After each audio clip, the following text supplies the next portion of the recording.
Welcome to Novara Live. I'm Michael Walker. I'm joined by Ash Sarkar. How are we? You're joined by two of us. He's being really needy. Musa, my cat, was headbutting the door and screaming to be let in, and now he won't get off the desk. Well, he better have some interesting thoughts on what Zelenskyy should get out of a meeting with Donald Trump. We will be discussing that tonight. Zelenskyy and European leaders have already arrived in Washington after Trump's meeting with Putin last week. Zarah Sultana's criticism of Labour under Jeremy Corbyn has made some waves on social media in the New Left Review. UK CEOs have been offered a third pay rise in a row. I should say a third record pay rise in a row. And Sally Rooney plans to donate her BBC earnings to Palestine Action. So can the BBC be accused of funding terrorism? Stay tuned for all of that and more. As ever, if you'd like to support our work, you can sign up at novaramedia.com/support. Ukrainian President Volodymyr Zelenskyy is in Washington, where he'll meet with US President Donald Trump imminently. After that, the two presidents will be joined by several European leaders who've flown out to Washington to pretty much back Zelenskyy up in these crucial talks over ending the war in Ukraine. And perhaps, though, they're also there to avoid a repeat of the last time Zelenskyy visited the White House when this happened. You're gambling with World War III. You're gambling with World War III. And what you're doing is very disrespectful to the country, this country, that's back to you, far more than a lot of people said they should have. Have you said thank you once? This entire meeting? No, in this entire meeting, have you said thank you? You went to Pennsylvania and campaigned for the opposition in October. Offer some words of appreciation for the United States of America and the president who's trying to save your country. So Zelenskyy was very much being ganged up on there. I suppose the idea is that with some more friendly faces in the room, that can be avoided. Also in Washington with Zelenskyy are the leaders of France, Germany, Italy, and the UK, as well as European Commission leader Ursula von der Leyen and NATO head Mark Rutte. On his way from the UK this morning, Prime Minister Keir Starmer gave this explanation for the trip. This war in Ukraine has been going on a really long time now. 3+ years. Hugely impacted the Ukrainians who suffered hugely, but it's also impacted Europe. It's impacted every single family and community in the United Kingdom. And so everybody wants it to end, not least the Ukrainians. But we've got to get this right. We've got to make sure there is peace, that it is lasting peace, and that it is fair and that it is just. And that's why I'm travelling to Washington with other European leaders to discuss this face-to-face with President Trump and President Zelenskyy, because it's in everyone's interests, it's in the UK's interests, that we get this right. Keir Starmer there, I suppose, attempting to put forward a sense of calm. However, one senior European diplomat has told the New York Times there was a sense of panic among Ukraine's European allies. And they also said that a meeting like today's hadn't come together so quickly since the run-up to the US-led invasion of Iraq in 2003. The show of European force follows last Friday's summit in Anchorage, Alaska, where Trump met with Russian President Vladimir Putin. Nothing too solid appears to have been agreed in that meeting, but the sight of the two leaders meeting unilaterally raised fears that Trump is moving towards positions that favour Putin in the negotiations to end the war. So on Saturday, Trump was seen by many to have confirmed that with this post on Truth Social. So he said, "A great and very successful day in Alaska. The meeting with Vladimir Putin of Russia went very well, as did a late-night phone call with President Zelenskyy of Ukraine and various European leaders, including the highly respected It was determined by all that the best way to end the horrific war between Russia and Ukraine is to go directly to a peace agreement which would end the war, and not a mere ceasefire agreement, which oftentimes does not hold up." And then he talks about Zelenskyy coming to visit. Zelenskyy, alongside European leaders, has long insisted that Putin must agree a ceasefire before any negotiations to permanently end the war can take place. But in a call to European leaders from Air Force One after Friday's summit, Trump is reported to have told them that he wants to rapidly agree a permanent peace, one that would require Zelenskyy to cede Ukrainian territory to Russia. Now, according to the New York Times, Putin has demanded the entire Donbass region, made up of the Luhansk and Donetsk provinces in Ukraine's furthest eastern part, including areas not yet occupied by Russian troops. Now, in exchange, Putin apparently pledged to freeze the rest of Russia's front line, leaving him in control of Ukraine's southeastern border, oblasts, and creating a land bridge from Russia all the way to Crimea. Now, that's a position that Zelensky said would be politically intolerable for Ukrainians, thousands of whom have been killed protecting the territory since Russia tried to lay claim to it in 2014. This was Zelensky speaking from Brussels yesterday. Russia is still unsuccessful in Donetsk region. Putin has been unable to take it for 12 years. And the constitution of Ukraine makes it impossible to give up territory or trade land. The change in Trump's stance over the past few days has been pretty dramatic. So in the days running up to the summit with Putin, the US president promised European leaders he wouldn't discuss land trades with the Russian president, and he threatened severe consequences for Russia if no ceasefire was reached. Obviously, complete volte-face since then. And on US TV on Sunday morning, Secretary of State Marco Rubio was asked about that transformation. The president told those European leaders last week that he wanted a ceasefire. The president went on television, said he would walk out of the meeting if Vladimir Putin didn't agree with one. He said there would be severe consequences if he didn't agree to one. He said he'd walk out in 2 minutes. He spent 3 hours talking to Vladimir Putin, and he did not get one. So there's because some obviously messages. things happened during that meeting. Well, because obviously look, our goal here is not to stage some production for the world to say, oh, how dramatic, he walked out. Our goal here is to have a peace agreement, to end this war, okay? And obviously we felt, and I agreed, that there was enough progress, not a lot of progress, but enough progress made in those talks to allow us to move to the next phase. If not, we wouldn't be having Zelensky flying all the way over here. We wouldn't be having all the Europeans coming all the way over here. Now understand, and take with a grain of salt, I'm not saying we're on the verge of a peace deal, but I am saying that we saw movement, enough movement to justify a follow-up meeting with Zelensky and the Europeans, enough movement for us to dedicate even more time to this. Donald Trump isn't the only world leader now softening his stance on moving straight towards a peace agreement before a ceasefire. The Guardian has reported that Downing Street spokesperson, has suggested that the UK will be willing to support a peace agreement without a ceasefire first, saying this: "We've always said we want to see a sustainable and just peace for Ukraine, one that ensures peace returns to Europe and the Ukrainian people can live without fear of attack again, and an agreement that delivers that as soon as possible, but ends the killing and translates that into a lasting peace supported by security guarantees. And that would be a significantly positive step." So I suppose their position is probably still they want a ceasefire first, but they're not contradicting Trump per se. The question of security guarantees for Ukraine in any kind of peace deal is one that European leaders will be most concerned about. They see US involvement in those guarantees as key to halting any further Russian inroads into Europe. And in his call with European leaders following the Putin summit, Trump was reportedly open to providing some kind of guarantee. So on Sunday, his envoy, Steve Witkoff, was asked for more details by CNN. Can you give us 2 specific points that were agreed to? We agreed, Jake. First of all, thank you for having me, and good morning.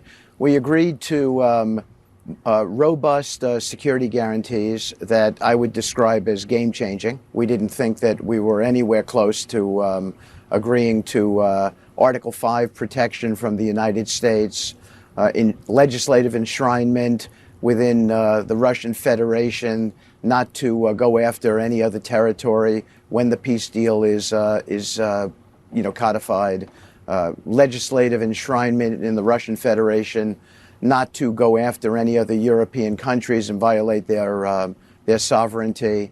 So we agreed to there was plenty more. I wouldn't take the legislative enshrinement very seriously, because obviously if a country wants to go to war, then what they've passed in legislation, especially I don't think Russia's legislature is particularly independent from Vladimir Putin. The suggestion that they potentially agree to Article 5 style sort of defenses of Ukraine, which is what NATO members have, I suppose caught many people by surprise. I think Trump has probably walked that back since. Earlier today, to discuss the situation, I was joined by Anatol, Lieven, director of the Eurasia program at the Quincy Institute for Responsible Statecraft. And I began by asking him what Zelensky should want from his meeting with Trump.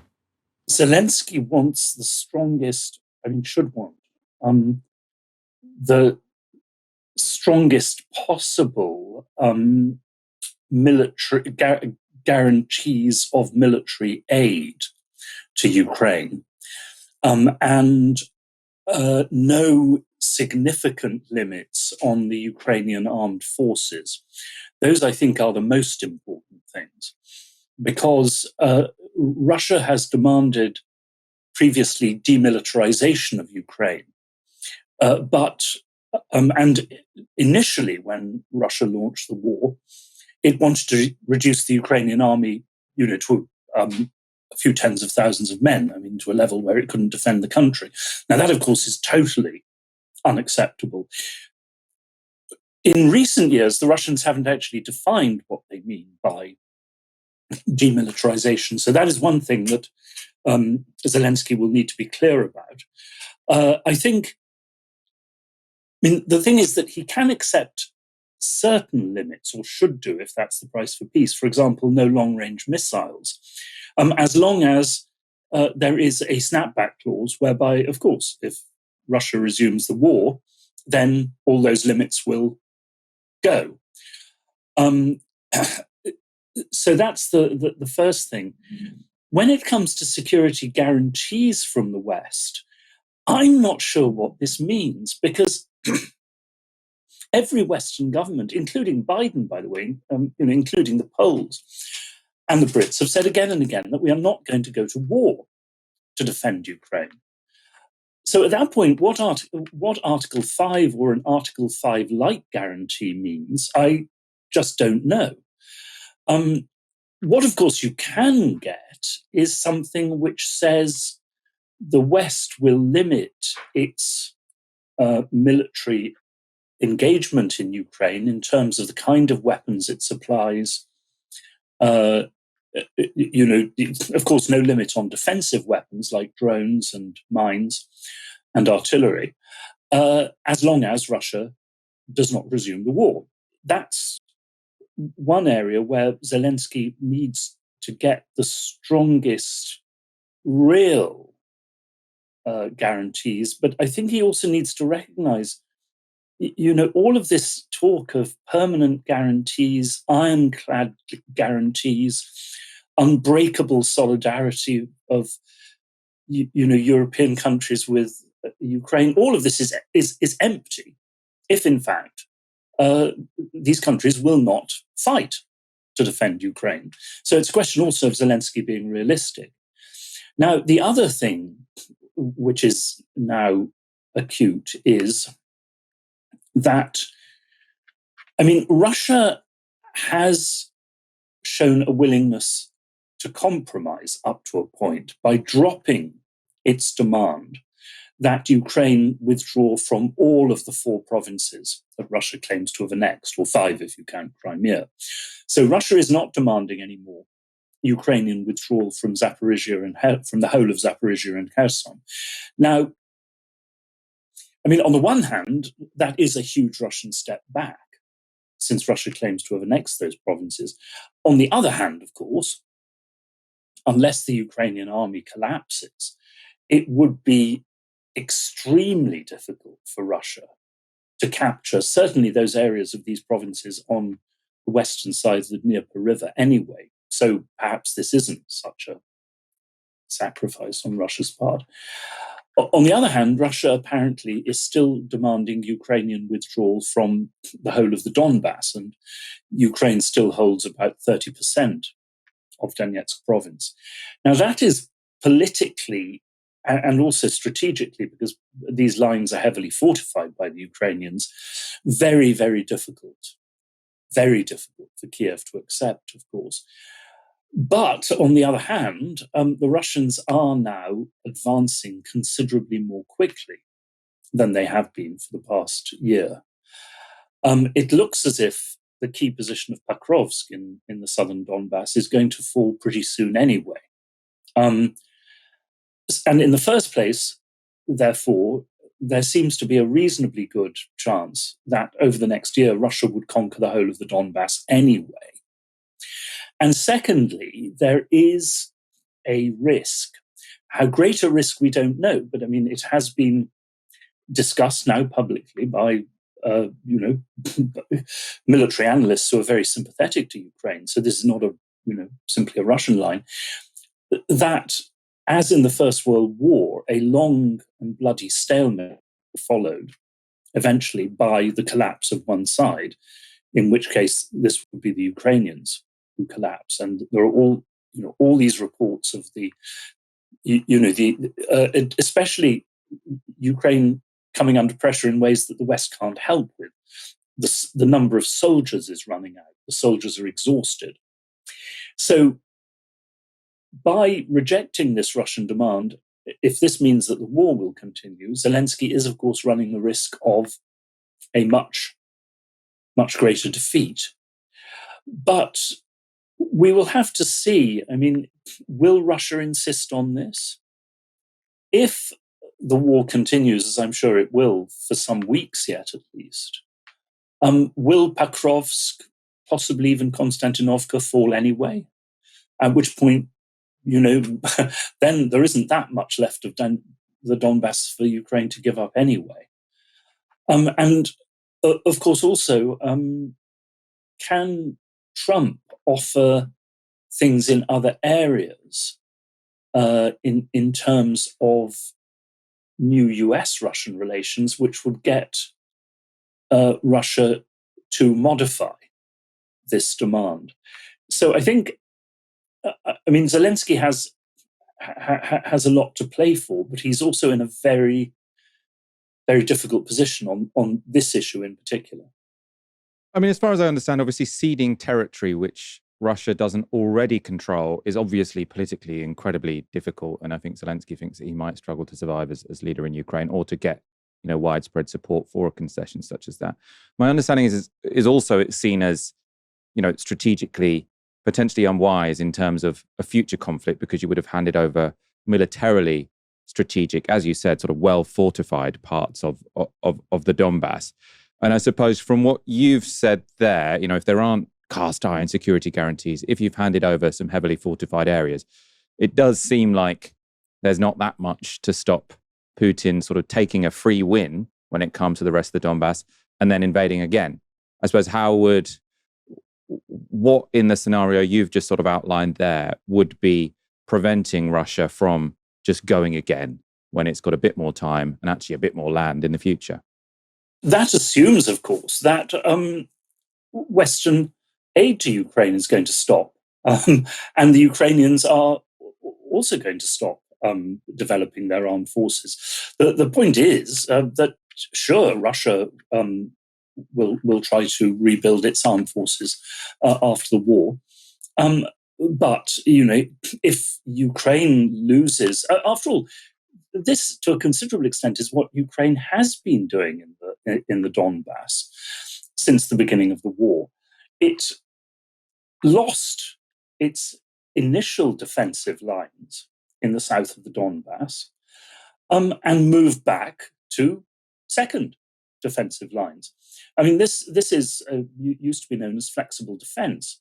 And after all, Zelensky was much criticized in the case of Bakhmut for trying to hold on to it for too long, and therefore that this led to unnecessary Ukrainian casualties.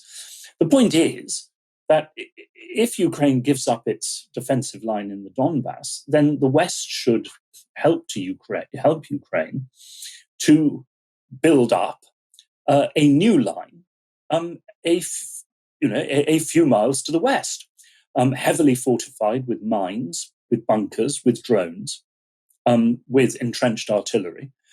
And, from that point of view, look, we do have to remember that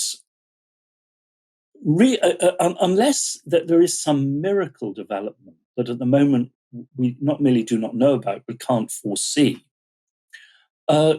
contemporary military technology, as this war has really shown, strongly favors the defensive.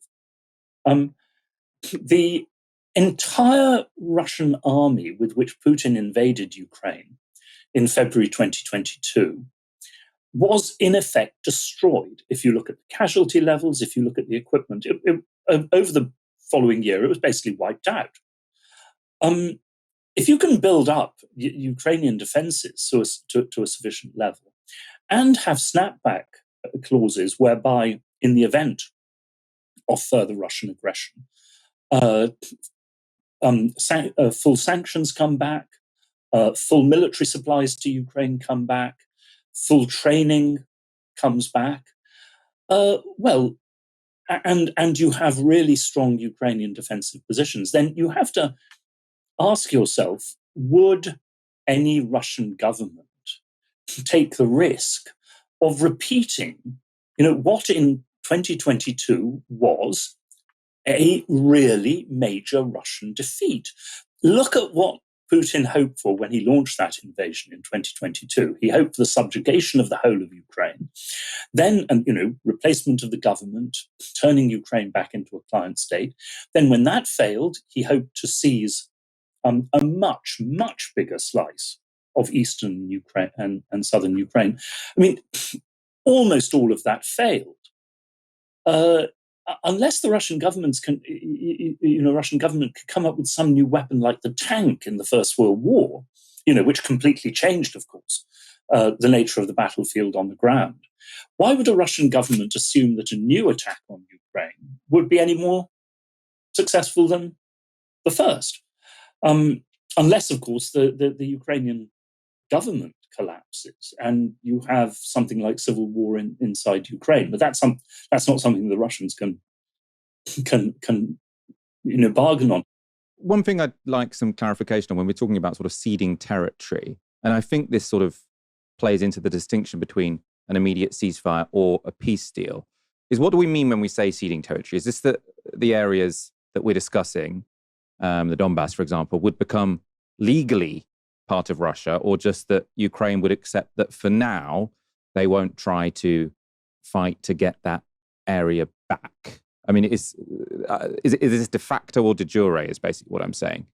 Accepting de facto Russian control of the areas Russia holds is a completely different matter from withdrawing from areas that Russia does not hold. Now, the other question, however, is precisely the legal recognition of Russian annexations, which the Ukrainians and Europeans have categorically refused to do. Trump has apparently suggested that perhaps in the case of Crimea and the Donbass, this might be possible, not Zaporizhia and Kherson, which would be left for future negotiation. There are multiple questions here. One is, how is this related to sanctions relief? Because certainly, I mean, one of the things that Russia will insist on in these peace talks is that as part of the peace settlement, sanctions should be lifted. My own view is that there's a compromise line here whereby sanctions should not be lifted but suspended, with a snapback clause again, which says if Russia resumes aggression, all the sanctions will come back. That seems to me a way of perhaps bridging these two positions. But is legal recognition necessary? I don't think it should be necessary to suspend sanctions. To lift sanctions, it might be that indeed, for example, the sanctions that were imposed over Russian annexation of Crimea, that you would need legal recognition. Second question, would it be enough for Russia if only the United States gave legal recognition? Or would it insist on Ukraine and the Europeans doing this as well, which would be much more difficult? Of course, from the Russian point of view, if the Americans did it, well, then that would open the way for China, India, many other countries around the world potentially to recognize this. I mean, I have a somewhat heretical view on this, which is that ideally one should actually want to end this war. I really do not think that it is in the interests of Ukraine and Europe to keep these issues open if that risks a resumption of war. I mean, whatever happens, there has to be an agreement that neither side will try to change the ceasefire line by force. I mean, what we don't want is a situation like Kashmir, where you have, a ceasefire, but clashes go on constantly, terrorism leading periodically to new wars. The European line that borders, cannot be changed by force is actually, look at Kosovo. Of course, European countries Western countries don't recognize the Turkish Republic of Northern Cyprus, but Turkey has suffered no sanctions or international isolation as a result of this. They haven't annexed it, but in effect they have. Many borders in the former colonial world, as part of the results of decolonization, have been changed by force.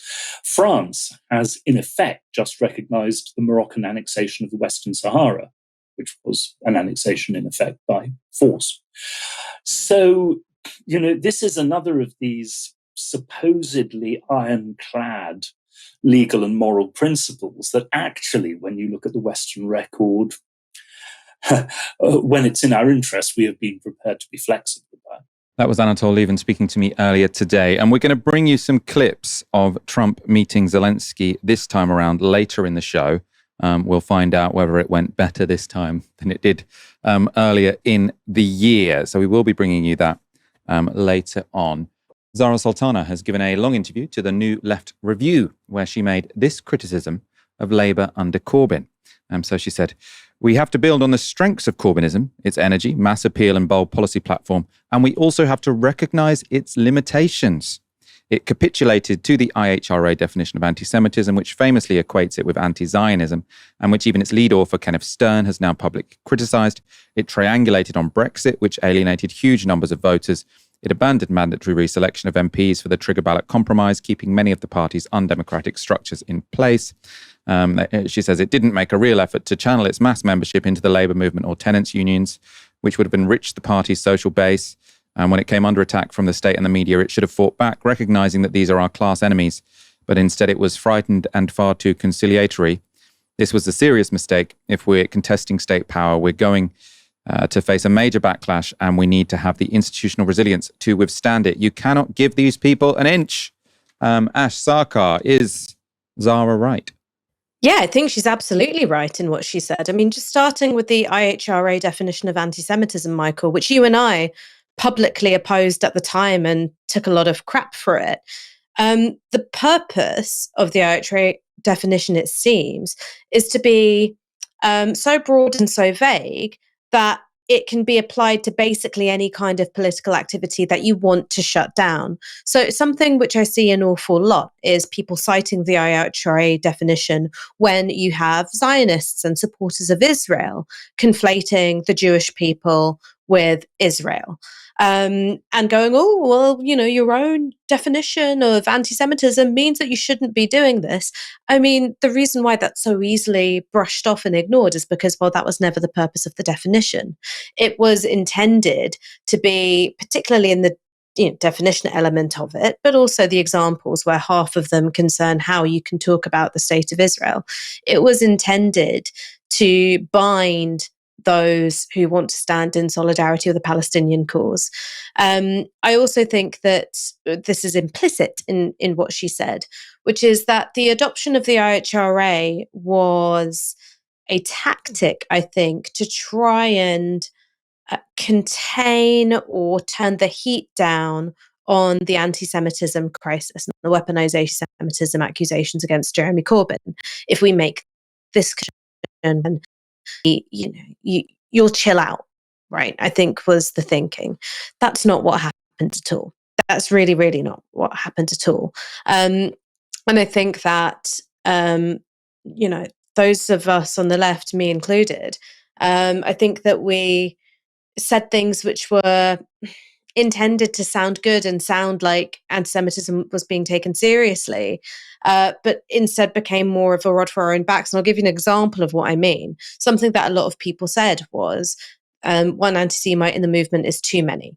Now, I don't want there to be a soft touch on anti-Semites or racists or misogynists or Islamophobes or homophobes or transphobes or anyone else. But the minute you say, oh, well, one of these people in the movement is too many, you've turned yourself into the movement police. Movement of 500,000 Labour members, even more people who are sort of just generally enthused by Corbyn and posting on social media. The thing that you've done is you've said, okay, an impossible political standard for us to meet. Because one anti-Semite, one misogynist, one Islamophobe, you've embraced a prefigurative form of politics, which means that you can't go forward and pursue your strategic objectives because you're so caught up in what's going on within your own ranks. The second thing that she's right about, I think, was about the failure to democratize the Labour Party in a way which would have also been beneficial for party discipline. So don't want to go into it all over again. I feel like I've got PTSD the minute I start using words like trigger ballot and open selection. But I do think that missing the opportunity to implement open selection, which would have meant that people wouldn't just be able to say, all right, well, this is my safe seat. I don't have to compete to stand here as the MP anymore. It meant that you had quite a lot of people, particularly in the Labour right, who could go, okay, well, my only job is to completely try and tank this leadership. And they did. They treated it like that. That was their paid employment. I also think it would have the beneficial effect of bringing in new talent into politics. I think one of the reasons why we look with a certain degree of envy at the US and figures like Zoran Mamdani is because, the Labour Party, their method of selecting candidates is, can you sit in all these meetings and not die of boredom? Great, you're our candidate now, which means that you don't get the most talented people. So there were some real missed opportunities there. I think one of the words that she used was conciliatory. I certainly think that there were attempts at conciliation which didn't work out. And ironically, John McDonnell was a conciliatory figure, having been a very polarizing figure during his time on the backbenches. I think he really did try to be a conciliator for Corbynism. But also another figure that you have to think about here is Jeremy Corbyn himself. While he certainly showed a lot of resilience and a lot of fortitude, was coming under very intense personal attack, I don't think that he was comfortable with conflict. And when it came time for decisions where it's one or the other, and whichever one you choose, people are going to be very, very upset. I think he tried to put that off for as long as possible, or at least that's my memory of it. So I think those are all important things to learn from. Yeah, I mean, I pretty much agree with all of that. Let's look at a bit more of Zarah's interview. So this was her on what she said the party's aims would be. So this is obviously, currently your party. It might get a new name. She actually wants it to be called the Left Party, which we'll get back to in a moment. So this is in that NLR interview. What are our long-term goals? More time with our loved ones, more green space, universal childcare, free public transport, not worrying about bills. These are things that Farage and Starmer don't talk about, so that allows us to contrast our positive vision with their wholly negative one. And then there is always the question, how are we going to pay for this? Well, we can put an end to massive military overspending. We can tax the oil and gas companies. We can reverse the redistribution of wealth from the public to the private sector that has accelerated since COVID. We should pledge to fund free public transport instead of funding forever wars. These are policies that make sense to people.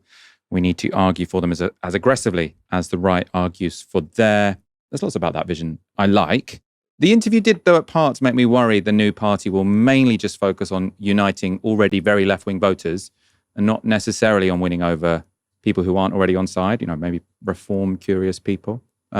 This was from another part of the interview. So she said, the role of the party could be to develop this kind of mass political culture, to make it second nature for people to engage in politics at ground level, so that they would go and set up tenants unions, book clubs, anti-raids groups, or whatever else would meet their local needs. Now, it's, again, if you're a majoritarian project, do you want your party to be associated with anti-raids groups? Obviously, I think if someone wants to join an anti-raids group, great, but it's not going to be a majoritarian project, in my mind. I'm going to go to Ash on this in a moment, see if she disagrees. I also slightly worry that Zarah, she doesn't necessarily, so far, I think she's a brilliant politician with brilliant potential. But I do think that if you want to build a majoritarian project, you probably want to avoid, I suppose, falling into some of the identity politics traps that can turn people off. This is just one quote that sort of made me think that. So it says, a small number of people who are involved in the party have engaged in anonymous briefings, making hostile and implicitly Islamophobic comments about me to the Sunday Times and New York and Sky News. This behavior is absolutely unacceptable in any context, but especially one in which we're trying to create a new political culture. People who are supposedly on the left thinking it's appropriate to use the Murdoch press to broadcast smears is astounding. Now, I totally agree on the point about briefing to the Murdoch press being a bad way to try and get an upper hand in factional disputes. In terms of the implicit Islamophobia, I want to get your views on this, Ash. This is where the allegation was made before. So she said, the sexism and Islamophobia in comments like highly ambitious, untested, and a lot of work to do isn't even subtle. How dare a young Muslim woman aspire to take a leadership role? We should just accept being window dressing. My immediate reaction to that, and I'm prepared to be wrong, was untested or a lot of work to do might have more to do with her being 31 than anything else. But Ash, I want your thoughts on this. I feel like some of this links to the kind of things you're writing in your book. And my sort of initial interpretation is, if a new party wants to do more than just unite people who are already very much on the left, it needs to be very disciplined. It needs to talk about issues which the vast majority of people care about: wealth inequality, the NHS, public services, and should probably avoid some of this stuff and leave it to activist groups instead of political parties. But what's your take? Well, tell you what, I'm going to start with where I disagree with Zarah, and then I'm going to move on to where I agree with Zarah. Firstly, where I disagree with Zarah is that I personally don't read, being called untested or being told that you've got a lot of growing to do in a role. I don't read that as Islamophobic or misogynist. And for me, the test is, would a white 31-year-old who has the same political experience as Zarah, the same politics as Zarah, would he be, described using those words? Could I imagine it? Well, for me, the answer is yes. I think you could quite fairly say it's condescending, that it doesn't take Zarah Sultana, her talents or her achievements or, any element of her track record that seriously. But the context of this is that this is, factional briefing from a factional opponent. You're going to be condescended to. I don't think that it is something which is implicitly Islamophobic. I don't read it that way anyway.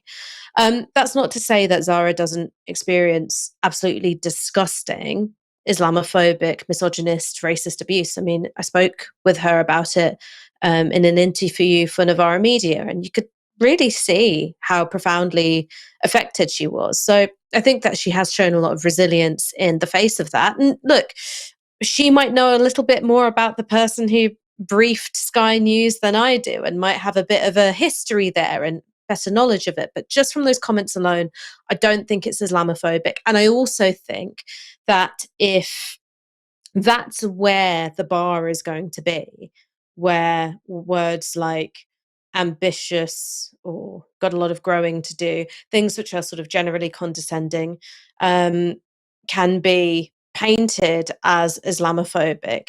If that's where the bar is in your new mass membership party, good luck getting anything done. Good luck getting anything done. I don't think that that's where you want your membership to be in terms of putting in complaints about one another.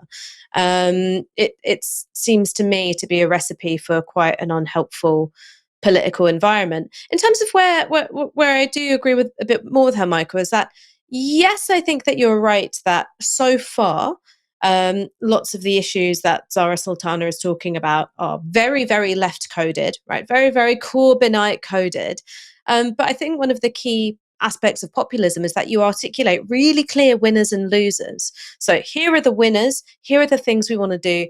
Here are the parts of society, the individuals, the institutions that are going to lose out. It's something which Nigel Farage and Reform do really, really well. So when you hear pretty much any Reform candidate, even at the local level, the council level, talking about council budgets, they're going to say the same thing, which is, oh, we spend all this money on DEI, spend too much money on, Diwali candles and translators and stuff like that. And even if the sums of money are really, really small, it sticks in the head. And it's a way of them drawing their dividing line. And so I think that Zarah Sultana is doing the same, which is she's recognizing populism is the only successful political game in town at the moment. That's why Reform are doing so well in the polls. I'm going to articulate my winners and my losers.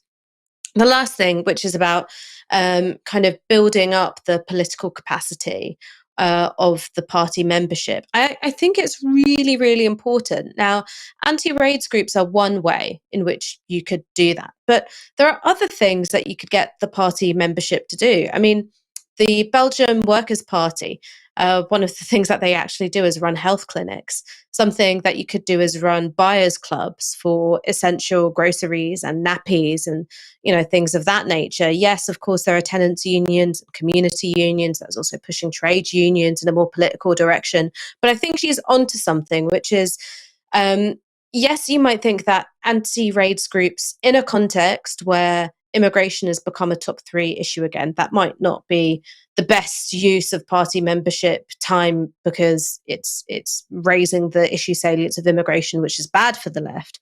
But one of the things that it does is that it teaches some really important skills in terms of like discipline, organization, brings you into contact with people in the community, and all those things are really politically useful. And I think that was one of the errors of Corbynism, which is you had this mass membership of 500,000 people, and beyond canvassing, not a lot for them to do. So it meant that when Corbyn was, ultimately defeated at the 2019 election and stood down, is that many of those people who poured their time and their hopes into Corbynism didn't actually leave with more political skills than before. The left wasn't necessarily a lot stronger and a lot more skilled up than it was before when you consider the numbers of people who had joined the party.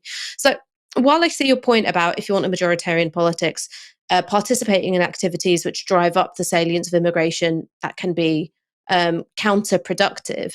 The basic point about political skills in organizing, I think is a really important one. Where I'm coming from, I think a good populist leader, and I think Zara's perfectly capable of being one, but I think a good populist leader has to recognize an us, a them, an enemy. But I think you also have to surprise some people. You have to make the people listening to you think like, oh, you're someone who thinks for yourself. Now, I'm not saying Zarah doesn't think for herself, but one way you can prove you do think for yourself is to have some surprising positions. Sort of like when Bernie Sanders is saying, oh, open borders, that's a Koch brothers project, or, Mélenchon has all sorts of idiosyncratic positions. And I think if you're seen as someone, and I think talking about everything being this sort of democratic from the movement up, you're going to end up with lowest common denominator leftism. And I just don't think that's how you build a majoritarian project. I think you need to show that sort of, yes, you're willing to take on the establishment, but you're also willing to think for yourself, even if that means that some people in your own movement might be a bit pissed off. I don't know, I'll give you the final word on this. Well, look, you stumbled on another area where I do really disagree with Zarah Sultana. So when she's been talking about what the new party name should be, she's been saying, call it the Left Party, does what it says on the tin.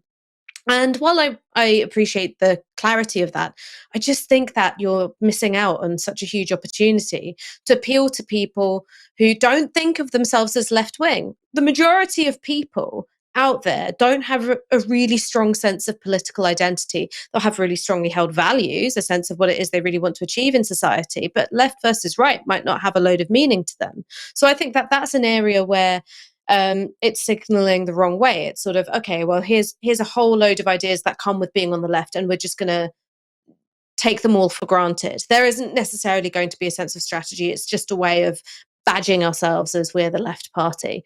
I actually think that there's a lot more to be won than that. And, always learn from your enemy. Nigel Farage doesn't call his parties the, far-right headbanger party. He calls it the Brexit Party, he calls it the Reform Party, he gives it the name of something that lots of people across traditional political boundaries want. One of the reasons he's become so popular is because he seems like an individual. Sort of when the headbangers in his movement are saying, black people can't be English and really trying to return to ethnic nationalism. He's saying, look, it's not about race. It's not about religion. It's about numbers. It's about integration. He's sort of, and they get really annoyed at him online.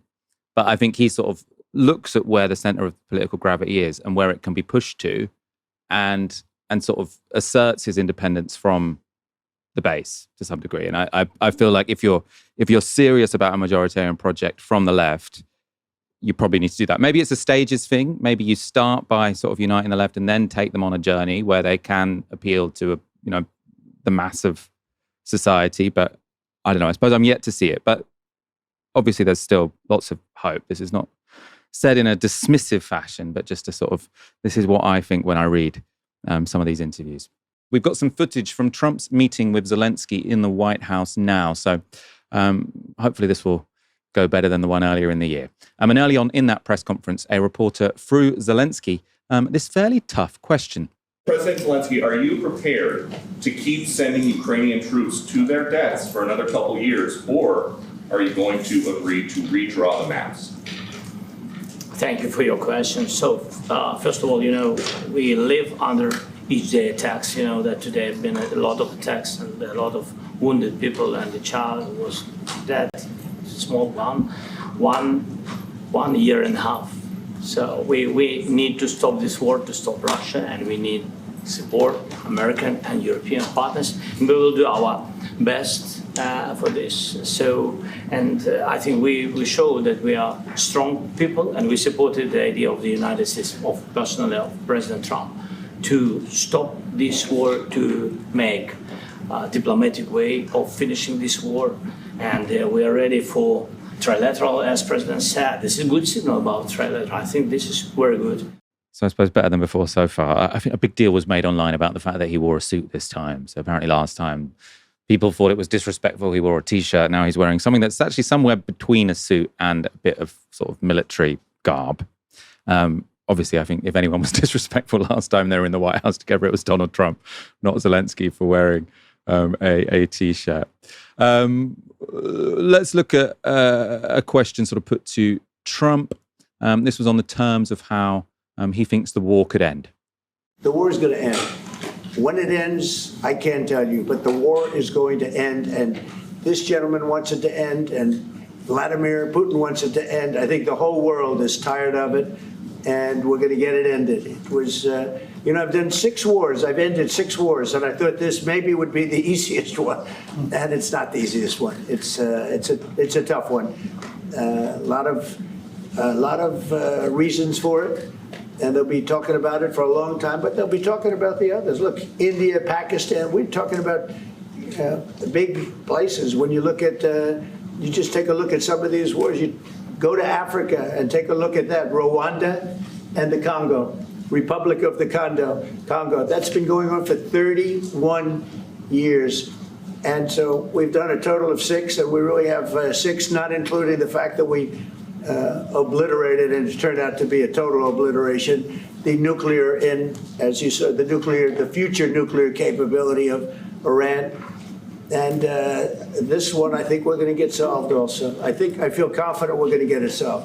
I've got no idea what the 6 wars he's supposed to have ended were. I don't know if one of them is supposed to be the occupation of Afghanistan, because obviously he agreed that deal, and then Biden carried it out, and then he sort of critiqued Biden for carrying out the deal he signed. Ash, what's your, we had Anatol on for a while at the top of the show. What's your thinking when it comes to this meeting in the White House between Trump and Zelensky? I mean, in many cases, it couldn't be any worse than the last time around. So one would imagine that Zelensky might go home thinking, God, at least it was better than before. But the stakes are fairly high. I don't know if you noticed, but there was a little bounce of Zelensky's eyebrows when Trump started going on about how he'd ended 6 wars, and then he managed to put his game face on and just sort of, let Trump's hubris wash over him. So certainly, not just in terms of wearing this very somber suit, but also I think in terms of being able to hold in his own emotions when Trump is being horrendously self-aggrandizing and insensitive. That's clearly been a development since the visit earlier this year. In terms of, what the stakes are, I mean, this would be something that I'd be really interested to hear from you, Michael. It sort of seems to me that the party with the strongest negotiating position is still Russia.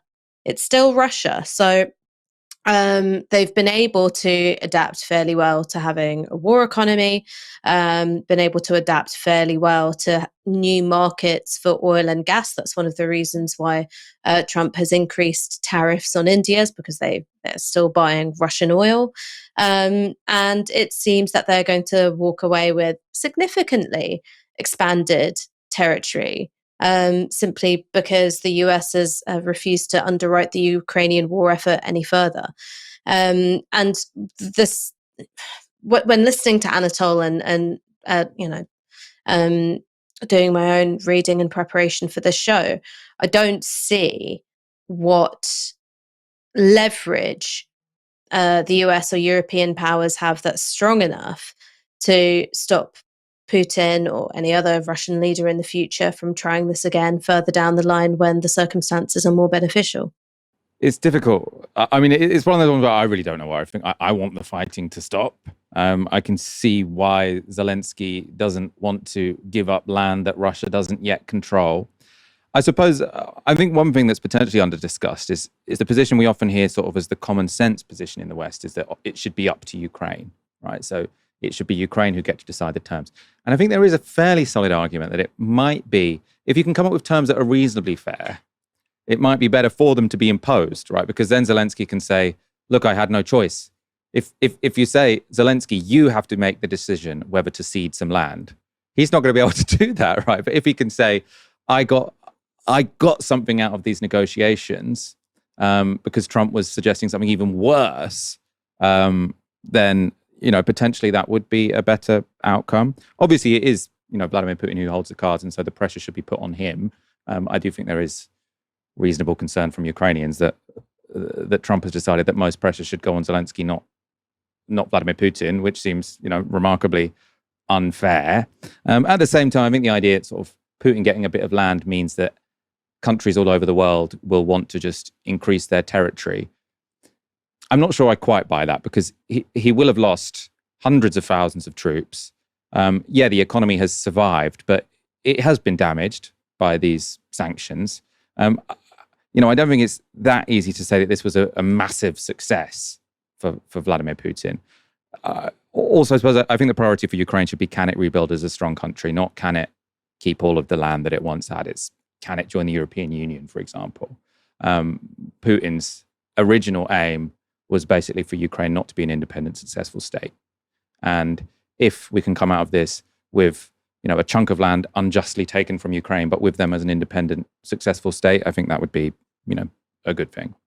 Let's go back to the conference. One point where Trump seemed reasonably cheerful, in fact, was when the question of Ukrainian elections came up. Upon peace, God willing we get peace, are you open to holding an election in your country? Yes, of course. We are open for election, yes. We have to do safety circumstances, and a little bit we need to work in the parliament, because during the war you can't have elections, but we can do security. We need, we need a truth, yes, everywhere, in the battlefield, in the sky, in the sea, to make possible for people to do democratic, open, legal elections. So you say during the war you can't have elections. So let me just say 3.5 years from now. So you mean if we happen to be in a war with somebody, no more elections? Oh, that's good. I wonder what the fake you like this idea. So Donald Trump making a joke because he doesn't want elections. I mean, I think we see this critique sometimes in the comments, or people calling Zelensky a dictator. If your country has been invaded, I think it's fair enough not to hold any elections. I don't think you can hold free and fair elections when half of your territory, or not half, but a large part of your territory is occupied by a foreign power. And I think martial law is in place. Obviously, Donald Trump in the past has massively trolled Zelensky and sort of said he's a dictator. He's refusing to have elections. I don't think there's been much suggestion from Zelensky that once the war's over, he would have an election. I also imagine that, even Winston Churchill, when we sort of had an absolute victory after the Second World War, lost. I think it's going to be very difficult for Zelenskyy if a sort of, suboptimal would be putting it politely, a peace deal which is in some way disastrous for him then to survive that. So he probably will be looking to a power transition. It seems like it's going to be, and someone saying we didn't have elections during total war. So when we were in World War II, we didn't have elections. America, very proud of the fact that they have had elections every 4 years for a very, very long time. I suppose other than Pearl Harbor, they haven't really been invaded. So it is a slightly different situation. Ash, I'm not sure how much we're going to sort of concretely learn before the end of tonight's live show. Just any final thoughts on this meeting before we go to our final story? I think that there is something interesting about how Ukrainian society evolves and develops in peacetime. One of the things about huge war efforts and vast sums of public money going in towards war efforts is that you also get misuse of that money. You get fairly high levels of corruption, and the mechanisms for monitoring corruption in Ukraine have been weakened. I also understand the reasons for that, but I think it would be an interesting thing to see how that then gets dealt with in the event of an end to the fighting. Sally Rooney is the most successful author of her generation, and she's consistently used her platform to speak out for Palestine. Now, that includes support for the now proscribed group Palestine Action. So when the ban on Palestine Action was first announced, but before it came into effect, Rooney wrote in The Guardian that she supported the group and would continue to do so after the ban.